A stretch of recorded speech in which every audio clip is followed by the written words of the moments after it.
আজকে আমি আপনাদের সঙ্গে শেয়ার করতে চলে এসেছি একদম ঝরঝরে সুন্দর সম্পূর্ণ নিরামিষ জাফরানি পোলাওয়ের রেসিপি। এটি যে কোনো নিরামিষ দিনে বা ঠাকুরের ভোগে কিন্তু অনায়াসেই বানিয়ে নেওয়া যায়। তবে আপনারা চাইলে এটা পেঁয়াজ দিয়েও বানাতে পারেন। আমি একদম নিরামিষভাবেই এই রেসিপিটা আজকে বানিয়েছি। তাহলে চলুন দেখে নেওয়া যাক। নমস্কার, আমি জয়িতা আর আপনারা দেখছেন জয়িতার পাকশালা। আজকে এই জাফরানি পোলাও বানানোর জন্য 750 গ্রাম আমি বাসমতি চাল নিয়েছি। চালটাকে আমি একবারই খুব ভালো করে ধুয়ে আধ ঘন্টার জন্য জলে ভিজিয়ে রেখে দেব। এবার এই জাফরানি পোলাওতে ব্যবহার করব বলে আমি এখানে 250 গ্রাম পনির এরকম ছোট ছোট কিউব আকারে কেটে নিয়েছি। এছাড়াও আমি এর মধ্যে 50 গ্রাম কাজু আর 50 গ্রাম কিশমিশ ব্যবহার করব, সেটা আমি একটা আলাদা পাত্রে নিয়ে নিয়েছি। এবার যেহেতু এটা জাফরানি পোলাও, এখানে তো জাফরানের ব্যবহার হবেই, সেই জন্যে আমি একটা বাটির মধ্যে ফুটন্ত গরম দুধ নিয়েছি। তারপর দুধের মধ্যে আমি বেশ খানিকটা পরিমাণ জাফরান ভিজিয়ে রেখে দিয়েছি। ফুটন্ত দুধের মধ্যে জাফরান দিলে কিন্তু জাফরানের কালারটা বেশ সুন্দর ছেড়ে যায়। সমস্ত কিছু রেখে দিয়ে এবার আধ ঘন্টা বাদে আমি রান্নাটা শুরু করছি। রান্নাটা শুরু করব বলে আমি প্রথমেই একটা পাত্রের মধ্যে জল গরম করতে বসিয়ে দিয়েছিলাম। জলটা টকবক করে ফুটে উঠলে আমি তার মধ্যে দিয়ে দিয়েছি বেশ খানিকটা পরিমাণ নুন। নুনটা দিয়ে আমি ভিজিয়ে রাখা বাসমতি চালটা দিয়ে দিয়েছি। এবার আমি বাসমতি চালটাকে মোটামুটি 90% সেদ্ধ করে নিচ্ছি। নুনের পরিমাণটা একটু বেশি এখানে দিতে হবে, তবে ভয়ের কোনো কারণ নেই। চালের যতটা ক্যাপাসিটি চাল অতটা নুন নেবে, বাকিটা কিন্তু জলেই থেকে যাবে। ওদিকে চালটা সেদ্ধ হচ্ছে, এদিকে আমি অন্য একটা পাত্রের মধ্যে দিয়ে দিয়েছি সাদা তেল আর ঘি।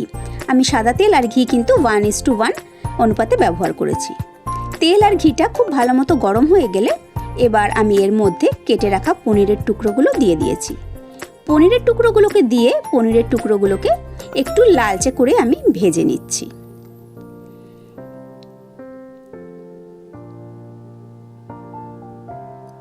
আজকে আমি এই পোলাওটা চিরাচরিত যেরকমভাবে পোলাও তৈরি করা হয়, একেবারে সমস্ত কিছু দিয়ে জল দিয়ে বসিয়ে দেওয়া, আমি কিন্তু সেই রকমভাবে করছি না। এখানে আমি যেরকমভাবে হিউজ কোয়ান্টিটিতে যে কোনো অনুষ্ঠান বাড়িতে পোলাও রান্না করা হয়, আমি আজকে সেই সহজ পদ্ধতিটাই আপনাদের সঙ্গে শেয়ার করছি। এখানে দেখুন পনিরটা বেশ লাল লাল কালার ধরে গেছে। এবার ওই তেলের মধ্যেই আমি দিয়ে দিয়েছি গোটা গরম মশলা, দিয়ে 5-7 সেকেন্ড একটু নাড়াচাড়া করে এবার কাজু আর কিশমিশগুলোও আমি এর মধ্যে দিয়ে দিয়েছি। মিনিট খানেক খুব ভালো করে সমস্ত কিছু ভাজা ভাজা করে আমি গ্যাসের ফ্লেমটা বন্ধ করে দিয়েছি। এদিকে দেখুন ভাতটাও কিন্তু পুরোপুরি রেডি হয়ে গেছে। এবার গ্যাসের ফ্লেমটা বন্ধ করে দিয়ে এবার সমস্ত ভাতটাকে আমি জল ঝরিয়ে নিচ্ছি। জল ঝরিয়ে নিয়ে আমি একটা ঝুড়ির মধ্যে নিয়ে নিয়েছি, যাতে এক্সেসিভ জলটাও সম্পূর্ণ বেরিয়ে যায়। তারপর আমি একটা পাত্র নিয়ে নিয়েছি, তার মধ্যে আমি সম্পূর্ণ যে ভাতটা জল ঝরানো সেটা এক পাত্রটার মধ্যে নিয়ে নিয়েছি। এই স্টেজে কিন্তু আমার গ্যাসের ফ্লেম বন্ধই করা আছে, আমি জাস্ট একটু সাজিয়ে নিচ্ছি। সমস্ত জল ঝরানো ভাতটা আমি পাত্রের মধ্যে সুন্দরভাবে নিয়ে নিয়েছি। এরপর এই ভাতের উপরে আমি যে কেসার দুধটা তৈরি করেছিলাম, সেই দুধটার থেকে আমি এক চামচ করে 3-4 জায়গায় এইরকমভাবে আমি দিয়ে দিচ্ছি।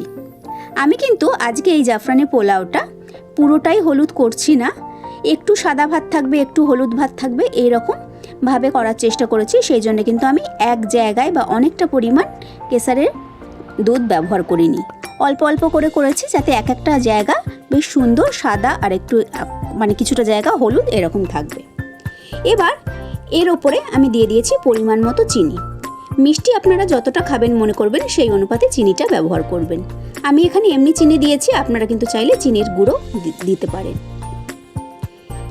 এবার তার উপরে যে ভেজে রাখা পনিরটা আর কাজু বাদামটা ছিল, সেইটা সমস্তটা আমি পুরো ভাতের ওপরে দিয়ে দিয়েছি, এবং পনির আর কাজু ভাজা যে ঘিটা ছিল সেটাও কিন্তু আমি ওপর দিয়ে ছড়িয়ে দিয়েছি।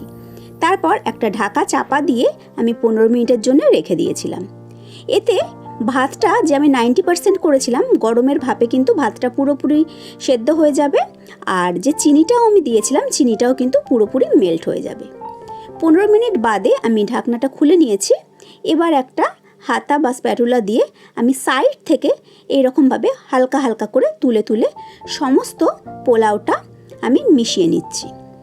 দেখুন কত সুন্দর, কিছুটা কিছুটা ভাত হলুদ হয়েছে আর কিছুটা ভাত কিন্তু সাদাই রয়েছে। এই রকমভাবে পুরো পোলাওটা আমি মিশিয়ে নিয়েছি। তাহলে দেখতে পেলেন কত সহজে তৈরি হয়ে গেল আজকে আমাদের জাফরানি পোলাওয়ের রেসিপি। আমরা বাড়িতে কিন্তু সাধারণত এইভাবে বানাই না, তবে অনুষ্ঠান বাড়িতে যখন হিউজ পরিমাণে পোলাও বানানো হয় বা ফ্রাইড রাইস বানানো হয় তখন কিন্তু ঠিক এই রকমভাবেই পোলাওটা বানানো হয়। ভীষণই সহজ পদ্ধতিতে আজকে আমি আপনাদের সঙ্গে শেয়ার করলাম আমার আজকের এই রেসিপিটি। আমার আজকের রেসিপি আপনাদের কেমন লাগলো অবশ্যই কমেন্ট করে জানাবেন। আমি আবার হাজির হয়ে যাব কোনো নতুন রেসিপি নিয়ে নেক্সট এপিসোডে।